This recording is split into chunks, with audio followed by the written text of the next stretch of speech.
আসসালামু আলাইকুম রহমতুল্লাহি ওয়া বারাকাতুহু।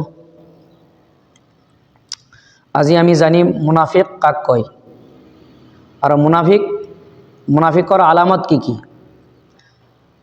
قال النبي صلى الله عليه وسلم آية المنافق ثلاثة।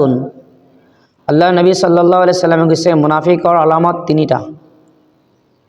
ইজা হাদ্দাসা কাযাবা, নম্বৰ 1 ইজা হাদ্দাসা কাযাবা, যেতিয়াই কোনো কথা ক'ব মানুহৰ লগত তেতিয়াই মিছা কথা ক'ব।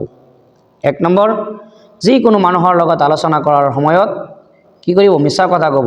1 নম্বৰ আলামত, 1 নম্বৰ নিশানী মুনাফিকৰ।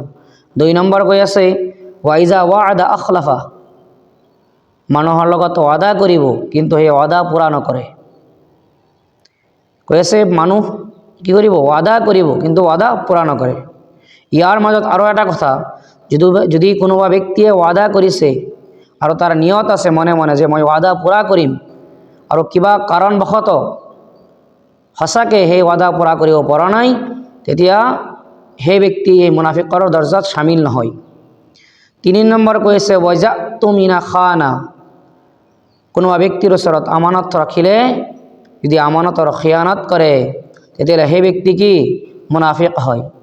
এতিয়া আমানত যদি আমি ক'বলৈ যাওঁ প্ৰত্যেকটা বস্তুৰ ওপৰত আমানত, যদি কোনোবাই মাদ্ৰাছা পঢ়াই আছে সেই যিখিনি টাইম ল'ৰা ছোৱালীক দিব লাগে সেইখিনি টাইম শিক্ষকৰ ওচৰত আমানত হয়। কোনোবাই স্কুল পঢ়াই আছে সেই স্কুলৰ ল'ৰা ছোৱালীৰ যিখিনি ক্লাছৰ টাইম সেই টাইমখিনি শিক্ষকৰ ওপৰত আমানত হয়। কোনোবাই বিভিন্ন ধৰণৰ জিম্মাদাৰী লৈছে সেই জিম্মাদাৰী সেইসকলৰ ওপৰত আমানত হয়। এই আমানত সম্পৰ্কে আল্লাহ তাবাৰক তাআলা কাল কিয়ামতৰ দিনা আমাক প্ৰশ্ন কৰিব।